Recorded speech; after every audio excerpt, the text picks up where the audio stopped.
Leitura do livro dos Números. Naqueles dias, os filhos de Israel partiram do Monte Hor, pelo caminho que leva ao Mar Vermelho, para contornarem o país de Edom. Durante a viagem, o povo começou a impacientar-se e se pôs a falar contra Deus e contra Moisés, dizendo: Por que nos fizestes sair do Egito para morrermos no deserto?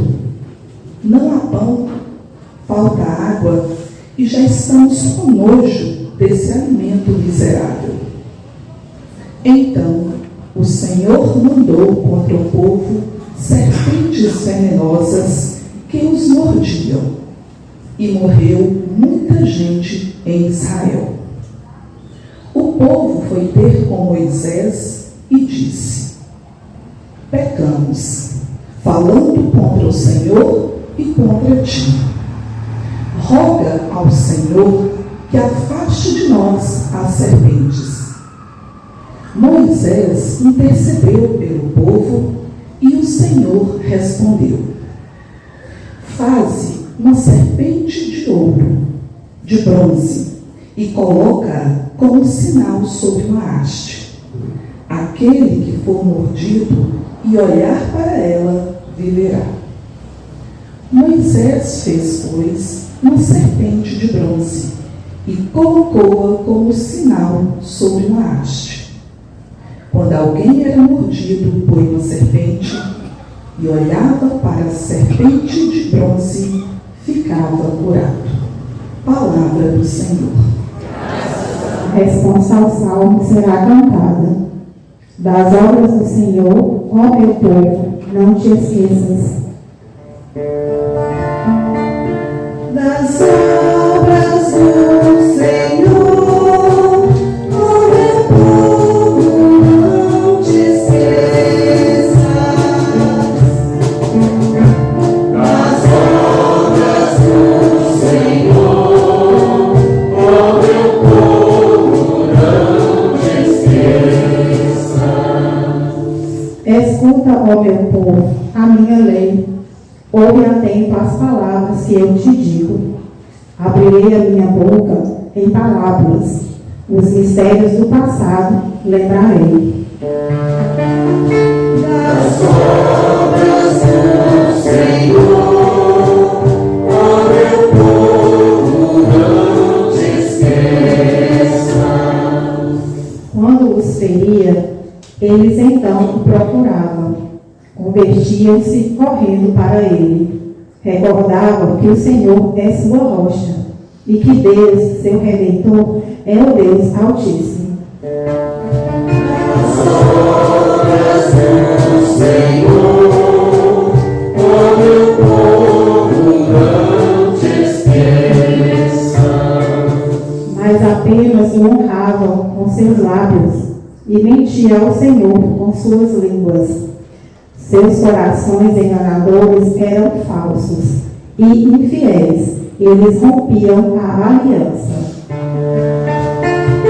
As obras do Senhor, ó meu povo, não te esqueças. Mas o Senhor, sempre benigno e compassivo, não os matava e perdoava seu pecado. Quantas vezes dominou a sua ira e não deu largas à vazão de seu furor. As obras do Senhor, ó meu povo, não te esqueças.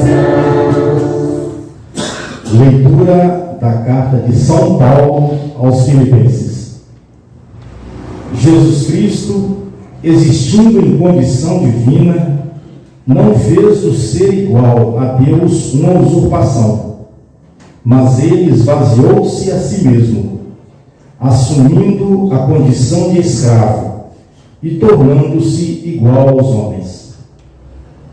Encontrado com aspecto humano, humilhou-se a si mesmo, fazendo-se obediente até a morte, e morte na cruz. Por isso, Deus o exaltou acima de tudo e lhe deu o nome que está acima de todo nome. Assim, ao nome de Jesus, todo joelho se dobre no céu, na terra e abaixo da terra, e toda língua proclame: Jesus Cristo é o Senhor, para a glória de Deus Pai. Palavra do Senhor. Graças a Deus.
Proclamação do Evangelho de Jesus Cristo segundo João. Glória a vós, Senhor. Jesus disse então a Nicodemos: Ninguém subiu ao céu a não ser aquele que desceu do céu, o Filho do Homem. Do mesmo modo como Moisés levantou a serpente no deserto, assim é necessário que o Filho do Homem seja levantado, para que todos os que nele crerem tenham vida eterna. Pois Deus amou tanto o mundo que deu o seu Filho unigênito, para que não morra todo o que nele crer, mas tenha a vida eterna. De fato, Deus não enviou o seu Filho ao mundo para condenar o mundo, mas para que o mundo seja salvo por ele. Palavra da salvação. Glória a vós, Senhor. Meus irmãos e minhas irmãs, a expressão exaltação da Santa Cruz parece uma contradição, como se exalta algo que serviu de instrumento de morte, tortura, execução, para tantos e, sobretudo, para o Filho de Deus. Então, nós temos que entender corretamente essa expressão para se evitar mal-entendidos. Erraria quem interpretasse a exaltação da cruz como uma apologia ao sofrimento humano, porque estaria privando esta ideia de estamos exaltando o sofrimento humano, tiraria a gente do contexto em que se deu a cruz na vida de Jesus. A forma de tortura e de execução da pena de morte mais famosa do Império Romano foi a cruz. Servia para aterrorizar os possíveis inimigos políticos do Império, e os crucificados podiam agonizar lentamente durante dias, pendurados ali na cruz, em completa nudez e à vista de todos. Não tinham direito aos ritos funerários e nem ao sepultamento, de modo que os cadáveres apodreciam, suspensos na cruz. Essa situação era compreendida como o exílio do espírito impedido de se reunir aos seus antepassados, como se acreditava acontecer aos mortos. Então, neste sentido, para os judeus, a cruz não era apenas humilhação e tortura, mas era também uma maldição. Ora, como um instrumento desse, de morte cruel, de tortura, de maldição, pôde se converter em símbolo para o seguimento de Jesus? Talvez o ícone, o símbolo mais conhecido e visto no mundo inteiro. Onde a gente já passou sem visualizar em algum lugar uma cruz. Ora, essa mudança radical no significado da cruz somente foi possível porque a cruz se tornou o modo concreto de Jesus demonstrar com que intensidade Deus amou o mundo. Em vez de tirania e opressão de uns sobre os outros, a vitória da cruz não é outra senão aquela vitória do amor sobre o ódio, do perdão sobre a vingança, do abaixamento para servir, da vida doada em resgate de outras vidas. Então, a atitude de Jesus na cruz é contrária à atitude do Império Romano e dos demais condenados por rebelião contra o dominador político. Estes estavam dominados pelo ódio, Jesus dominado pelo amor extremo. Então, a fidelidade de Jesus ao Pai e o seu ato de confiança ilimitada no Deus de Israel supera toda a rebeldia e todo o orgulho da criatura na tentativa de suplantar o Criador. Assim, na cruz se mostra a fidelidade e o amor de Deus ao ser humano, de modo que nem mesmo a morte terrível de seu Filho amado impediu a efetivação desse amor. Hoje mesmo estarás comigo no paraíso.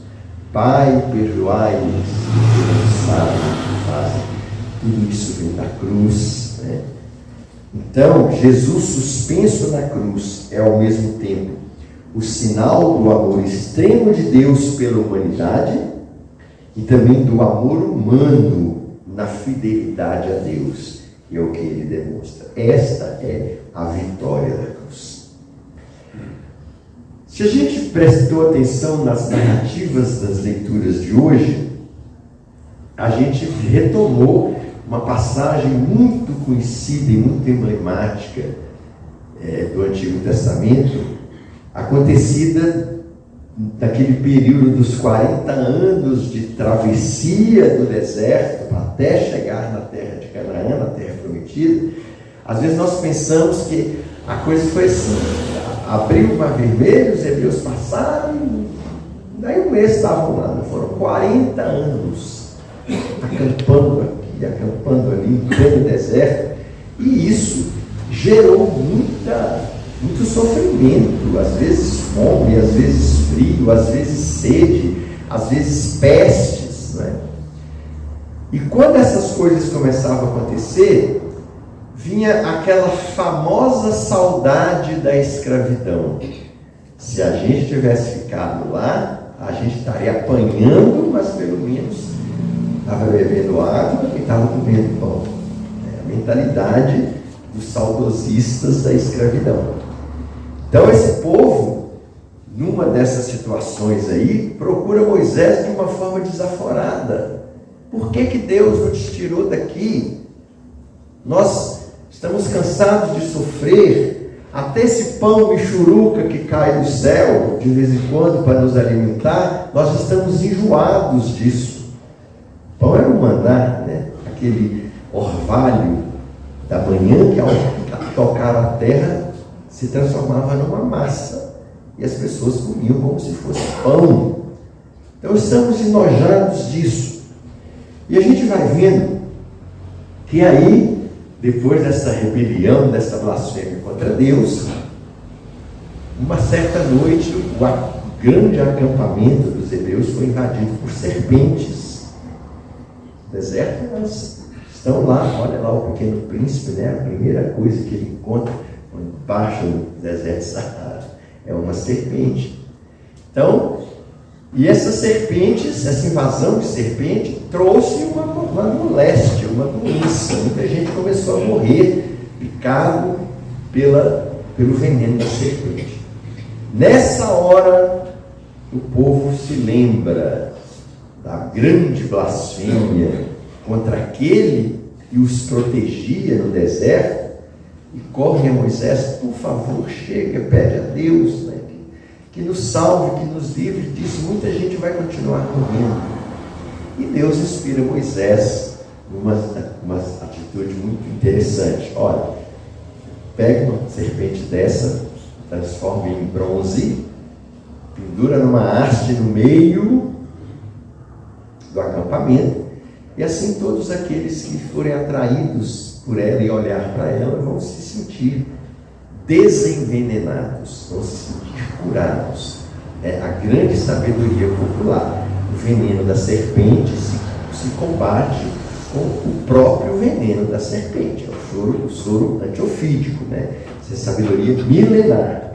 Então, os grandes estudiosos bíblicos consideram esse relato da serpente no deserto como a tentativa de explicar a presença de uma serpente de bronze que mais adiante vai se tornar um objeto de culto no Templo de Jerusalém, até a época da reforma efetivada pelo rei Ezequias, que vai acabar com isso, né? Serpente não é Deus. Uma coisa muito curiosa, quem já visitou essas ruínas, essas pirâmides maias, astecas, incas, tem muitas, né? Muita simbologia de serpente. Era a ideia da medicina de então. Em várias civilizações antigas, a serpente era adotada como símbolo de vida e de fecundidade. Engraçado, né? Ela que era portadora das doenças, mas era também símbolo da vida, porque era dela que se extraía o antídoto para as doenças. A fecundidade, da sabedoria. No Egito, por exemplo, né? A serpente era o símbolo da sabedoria. Na terra de Canaã era o símbolo da fertilidade. Hoje, o símbolo da medicina é a serpente, né? E vocês olharem lá o brasãozinho lá, né, que simboliza a profissão do médico, são as serpentes, dentro dessa tradição, dessa ideia de vencer a própria doença. Então, a influência dos povos vizinhos pode ter motivado muitos hebreus a usarem uma imagem de serpente para curar picadas de cobra, ou como um amuleto para se defender das picadas de cobra, para se proteger das serpentes do deserto, nos lugares mais perigosos.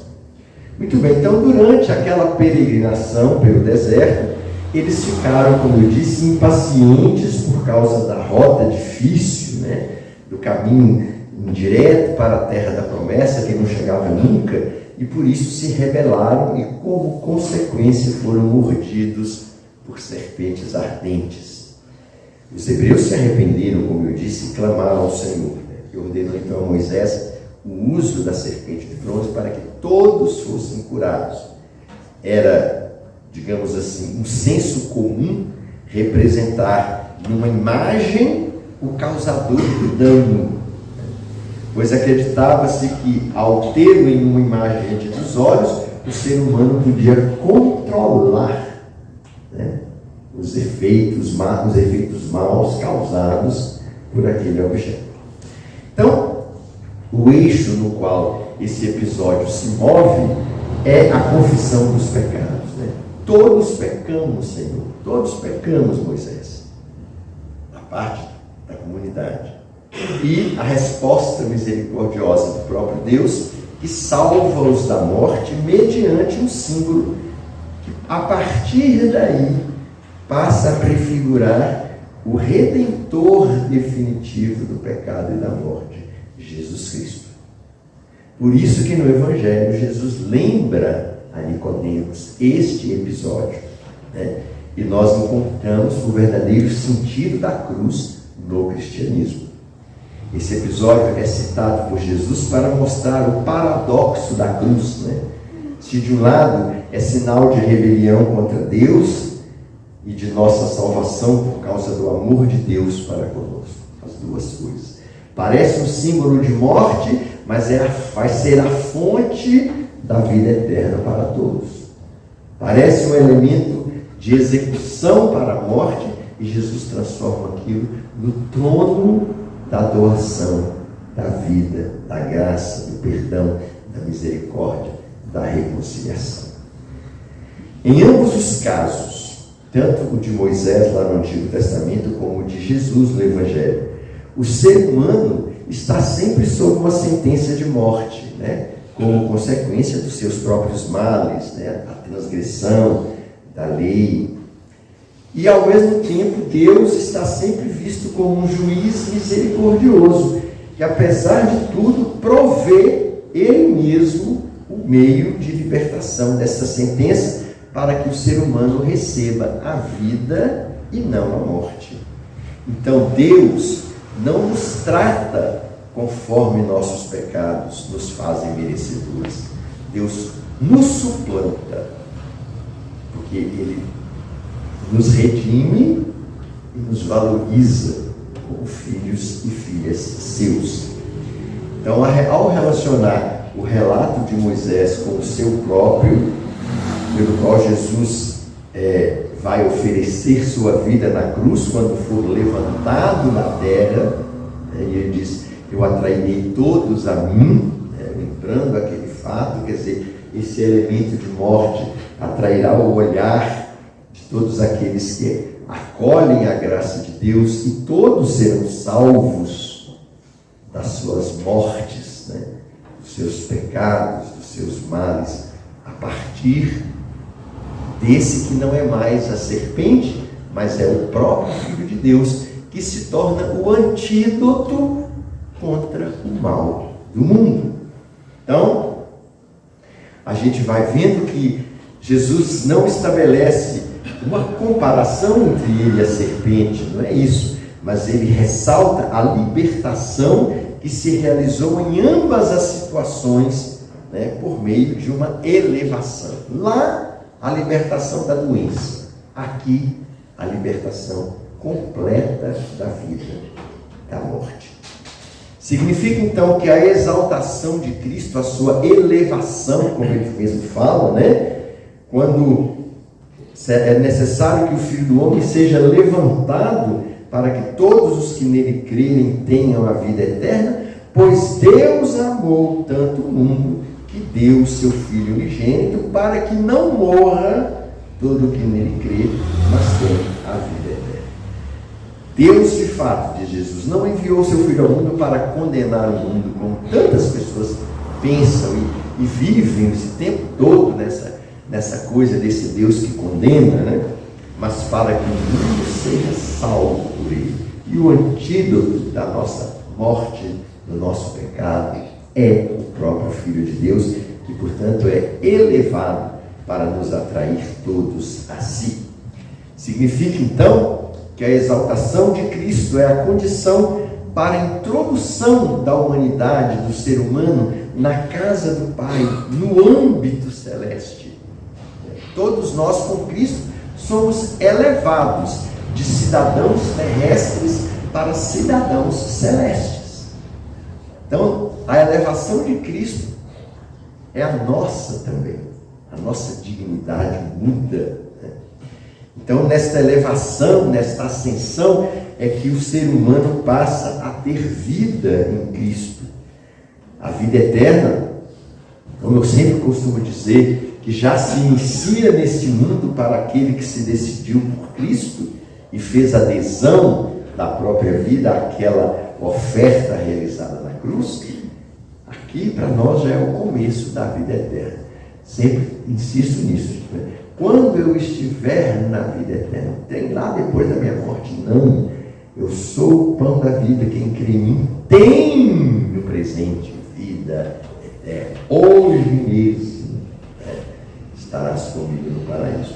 Então são essas belezas da nossa fé que às vezes ficam escondidos de nós e cultivamos essa mentalidade de um medo de Deus, de uma ameaça, como se a nossa vida estivesse o tempo todo sobre uma ameaça, quando Jesus vem dizer: o Filho de Deus não veio ao mundo para condenar o mundo, mas para que o mundo seja salvo por ele.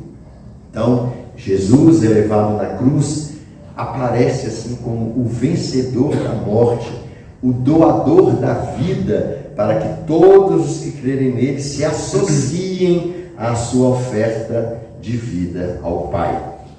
Portanto, na cruz de Cristo se enfatiza, de um lado, a gratuidade do amor do Pai que chega ao extremo, a maior prova de amor, dar a vida por quem se ama. E é o Pai, por outro lado, quem oferece a salvação ao ser humano, que num convite que continua aberto, esperando quem quiser me seguir, tome a sua cruz cada dia e siga até que Cristo venha. E a gente vai aprendendo a associar as nossas cruzes pessoais, diárias, cotidianas, à cruz de Cristo, e redimensionamos as nossas. E deixamos que a de Cristo também eleve até o nosso próprio sofrimento e as nossas cruzes. Por isso não é à toa que o primeiro ato que foi feito com você quando você foi batizado, o sacerdote, antes de mais nada, traçou na sua testa o sinal da cruz e disse: eu te recebo com grande alegria na comunidade cristã. Foi o primeiro sinal, que é o sinal que nós repetimos sempre, todos os dias, toda hora. E a gente espera que seja o sinal que alguém faça sobre nós quando chegar o momento de nós trocarmos de vida terrena para a vida perfeita. O sinal da Santa Cruz. Amém. Amém.